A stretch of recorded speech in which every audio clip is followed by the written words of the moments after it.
மன அமைதியையும், ஒரு உறுதியான மனப்பான்மையும், ஒரு பாசிட்டிவான எனர்ஜியும் நம்மளுக்கு கிடைக்கும். ஸோ தங்க மொழிகள் 50ல் முதல்ல நம்ம ஒரு 3 அல்லது 4 மொழிகளை பார்ப்போம்.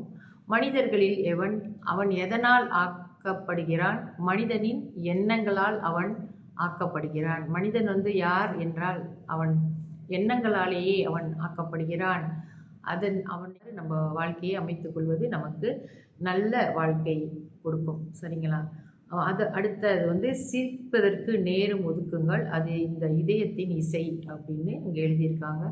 சிரிப்பதற்கு நாம் நேரம் ஒதுக்க வேண்டும். ஏன்னா சிரிப்பு அவ்வளோ முக்கியம். ஆனால் சில பேர் எப்போவுமே மூஞ்ச கடுகடுன்னு வச்சுருப்பாங்க, ஏதாவது ஒன்று நினச்சிட்டு இருப்பாங்க. பிரச்சனையே இல்லாதவங்க கூட சம்டைம்ஸ் அவங்க மனக்குழப்பத்தினாலேயே முகம் அப்படி வாடி போயிடும். அந்த மாதிரிலாம் இல்லாமல் எப்பொழுதும் சிரிப்பதற்கு கற்றுக்கொள்ள வேண்டும்.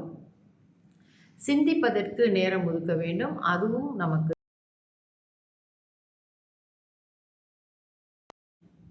அனைவருக்கும் என் இனிய காலை வணக்கங்கள். என்னுடைய பதிவுகளை தொடர்ந்து கேட்டு வரும் அனைவருக்கும் என்னுடைய மனமார்ந்த நன்றிகளை தெரிவித்துக் கொள்கிறேன். இன்றைய பஞ்சாங்கம் பார்ப்போம். இன்றைய தேதி 28ஆம் தேதி 10ஆம் மாதம் 2025 செவ்வாய்க்கிழமை, தமிழ் மாதம் ஐப்பசி. இன்றைய சூரிய உதயம் 7 மணிக்கு, சூரியாஸ்தமனம் 6:53க்கு. இன்றைய திதி வளர்பிறை சஷ்டி. வளர்பிறை சஷ்டி திதி முடியும் நேரம் காலை 10:30க்கு. அதன் பிறகு சப்தமி ஆரம்பமாகும். இன்றைய நட்சத்திரம் பூராடம். பூராடம் நட்சத்திரம் முடியும் நேரம் இன்று மாலை 6:15க்கு. அதன் பிறகு உத்திராடம் ஆரம்பமாகும். இன்றைய யோகம் சித்த யோகம். நல்ல நேரம் காலை 8:58 இருந்து 9:58 வரை.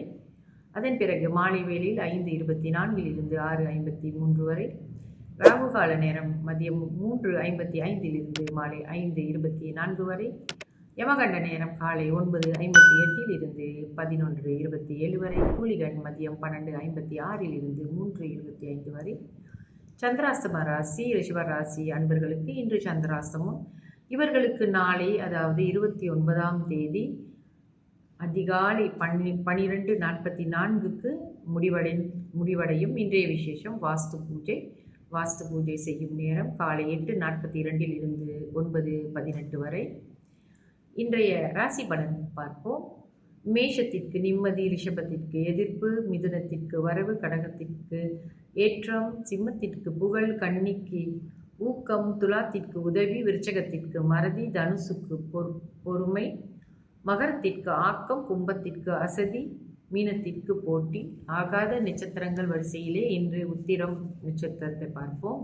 உத்திர நட்சத்திற்கு ஆகாத நட்சத்திரம் உத்திராட்டாதி மற்றும் கார்த்திகை, புனர்பூசம், உத்திரம்.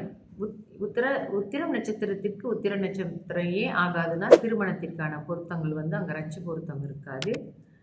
விசாகம் மற்றும் உத்திராடம், புரட்டாதி ஆகியவை இவர்களுக்கு ஆகாத நட்சத்திரங்கள். இந்த நட்சத்திரங்கள் நீங்கள் கவனத்தில் கொள்ள வேண்டும். சந்திரன் இந்த நட்சத்திரத்தில் இருக்கும் நாட்களில் நீங்கள் ஏதாவது ஒரு நல்ல காரியம் தேர்ந்தெடுத்து வைத்திருந்தீர்கள் என்றால் இந்த நட்சத்திரம் இல்லாமல் பார்த்து கொள்ளுங்கள். அது அப்படி நீங்கள் பார்த்து செஞ்சீங்கன்னா நீங்கள் எடுக்கின்ற முயற்சிகள் உங்களுக்கு வெற்றிகரமாக இருக்கிறதுக்கான வாய்ப்புகள் அதிகம். அதனால் இதெல்லாம் கொஞ்சம் கவனத்தில் கொள்ளணும். இன்றைய சிந்தனைக்கு பார்ப்போம். ஒரு புத்தகத்தில் நான் படித்தது தான் தங்க மொழிகள் 50 என்ற புத்தகத்தில் இருந்து இதை நான் படிக்கின்றேன். இந்த மொழிகள் நம்மளுக்கு மிகவும் உற்சாகத்தை கொடுக்கக்கூடியது. மன உளைச்சல் இருந்துச்சாலும் சரி, டென்ஷனாக இருந்தாலும் சரி, நம்மளுக்கு இது நல்ல ஒரு மன அமைதியையும், ஒரு உறுதியான மனப்பான்மை, ஒரு பாசிட்டிவான எனர்ஜியும் நம்மளுக்கு கிடைக்கும். ஸோ தங்க மொழிகள் 50ல் முதல்ல நம்ம ஒரு 3 அல்லது 4 மொழிகளை பார்ப்போம்.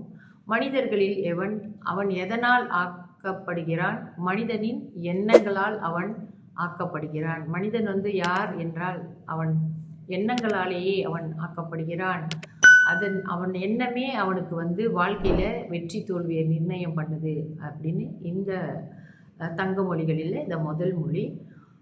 அடுத்தது மாறுதல்கள் எல்லாம் இயல்பானவை தான். நம்ம ரயிலில் பயணம் செய்யும் பொழுது காட்சிகள் மாறிக்கொண்டே போகும் அல்லவா? ரயில் நின்ற பிறகு தான் அந்த ஒரே காட்சி நிற்கும். ஸோ நம்ம வாழ்க்கை பயணம் என்பது தொடர்ந்து போயிட்டு தான் இருக்கும். அதனால் காட்சிகள் மாறி மாறி வரும். அதை நம்ம மறுக்க முடியாது. கட்டாயம் ஏற்றுக்கொண்டு அதற்கு தக்கவாறு நம்ம வாழ்க்கையை அமைத்துக் கொள்வது நமக்கு நல்ல வாழ்க்கை கொடுக்கும். சரிங்களா?